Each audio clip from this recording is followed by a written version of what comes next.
avec Ambar en plus. Elle vient avec Ambar.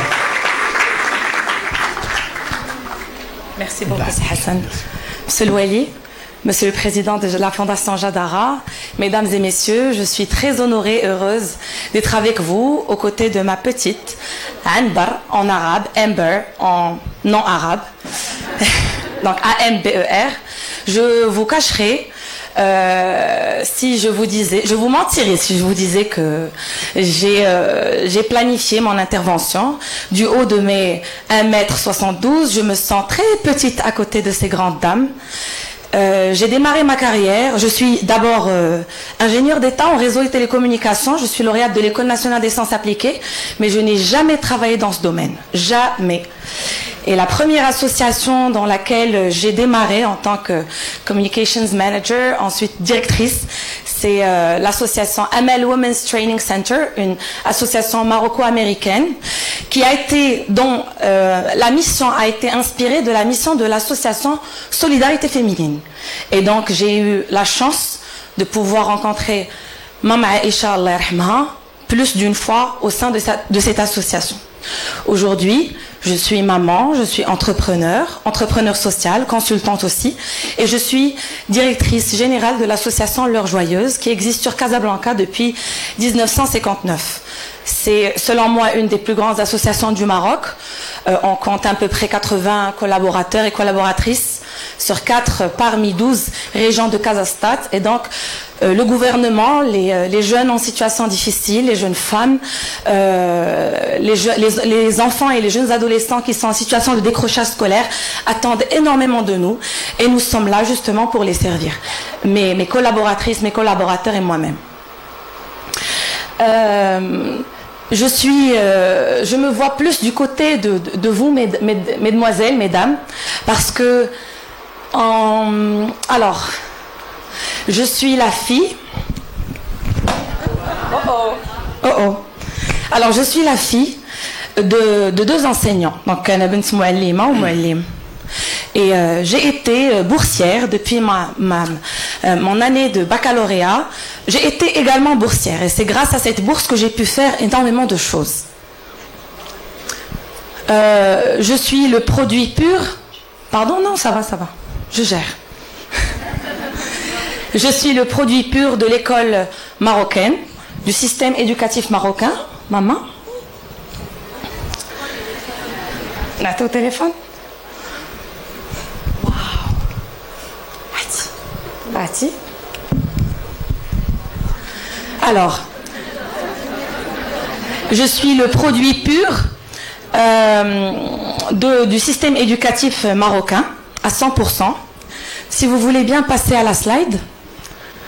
J'ai fait énormément de choses dans mon humble expérience. Je n'ai que 9 ans d'expérience aujourd'hui. Et donc, c'est pour ça que je réitère que je me sens toute petite auprès de vous, mesdames, qui sont passées dans le panel.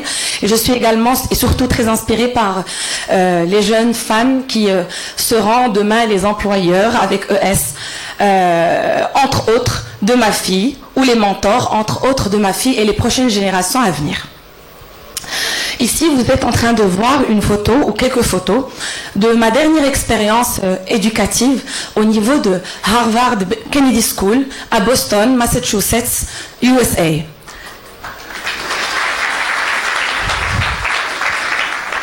Je vais vous dire quelque chose, il y a un grand contraste entre Oumaima Mhijir, issue de la région Bni Blal Khnifra. Je suis issue d'un village qui s'appelle Souk Sebtouled Nema, pour celles et ceux qui ne le connaissent pas. Vous êtes de là-bas? Il y en a beaucoup? Je me retrouve. Très bien. Donc, je suis issue de ce... Attention. Ma fille a appelé quelqu'un, un monsieur. Pardon, monsieur. Oups. Donc, je suis issue de Souk Sebt. J'ai grandi entre Mohammedia, Beni Mellal et Marrakech. Et je suis boursière. Aussi, je suis lauréate d'une école publique marocaine.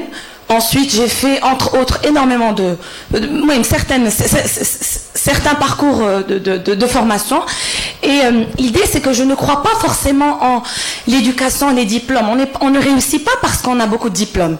Mais pourquoi I'm bringing this up, pourquoi je parle de ce parcours académique, c'est parce que je ne crois pas du tout en la chance. Et je voulais vous véhiculer, mesdames, ce message. Ne croyez pas en la chance on se la crée, on se la procure nous-mêmes. J'ai étudié à l'université de Bâle, en Suisse, l'entrepreneuriat social international pendant une année, un parcours académique qui coûte très cher, très très cher. Attention.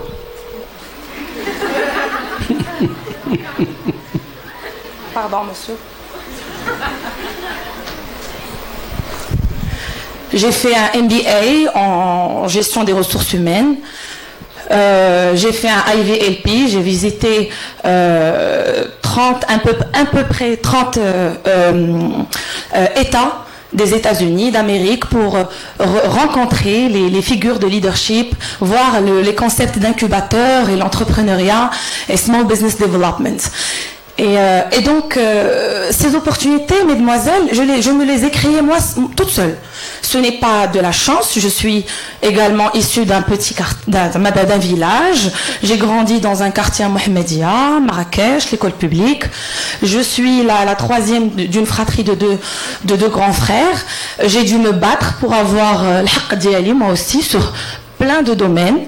Et aujourd'hui, je suis à la tête d'une organisation, et pas des moindres, et j'ai l'immense honneur d'être dans une leadership position vis-à-vis de 80 personnes qui attendent de moi chaque jour intégrité, investissement, confiance et accompagnement.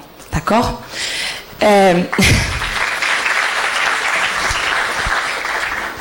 Pourquoi je vous raconte ça aujourd'hui ?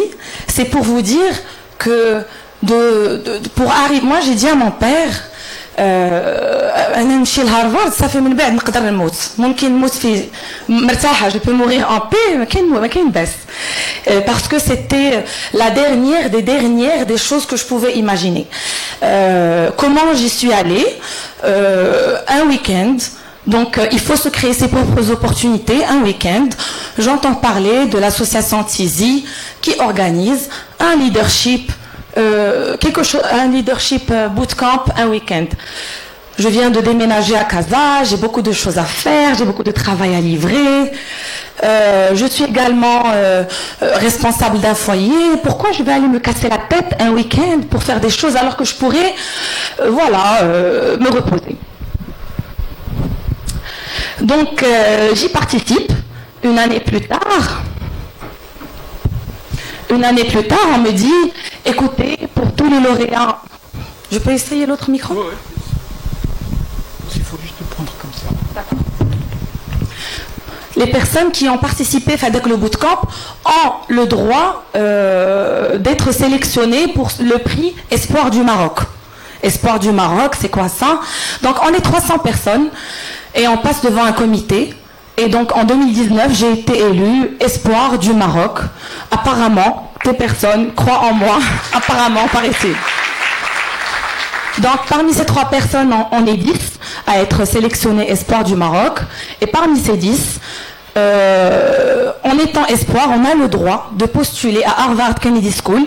Et si on est retenu par Harvard, eh ben, on a le droit de passer devant un comité et pitcher sa cause. Et pitcher pourquoi on mérite de bénéficier d'une bourse d'excellence, une bourse de mérite, qui est justement méritée. Donc je fais le processus, etc., plein d'entretiens, letter of intent, plein de formulaires, un comité technique au niveau de Harvard, un comité au niveau de la Fondation Tizi, un long process entre 2019, début 2019 et 2022. Donc ça m'a pris 3 ans, mais l'idée c'est quoi, mesdames? Qu'est-ce que j'essaie de vous dire?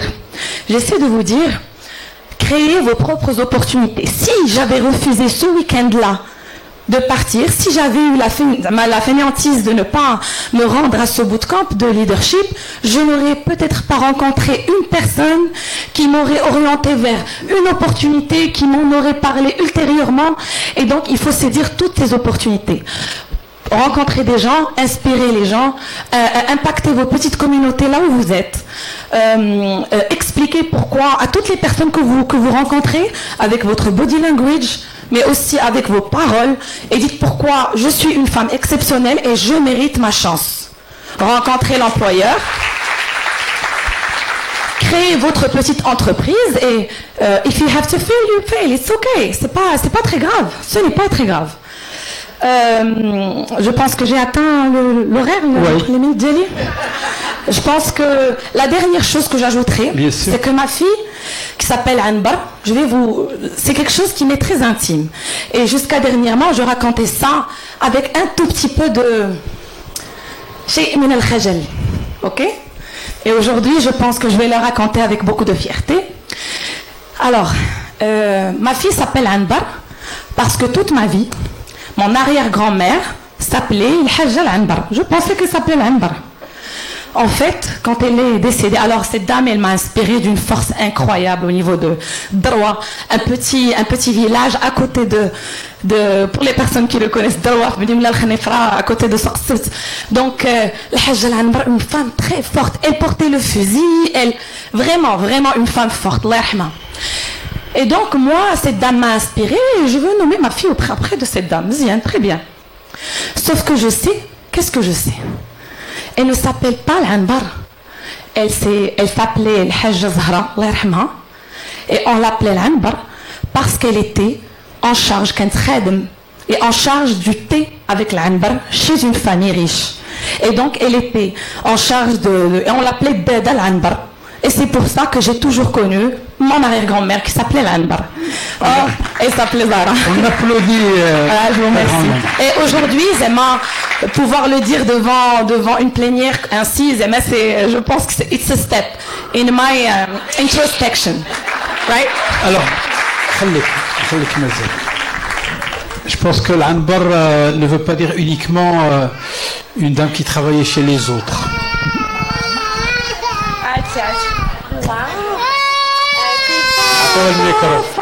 Les petites marionnettes ainsi.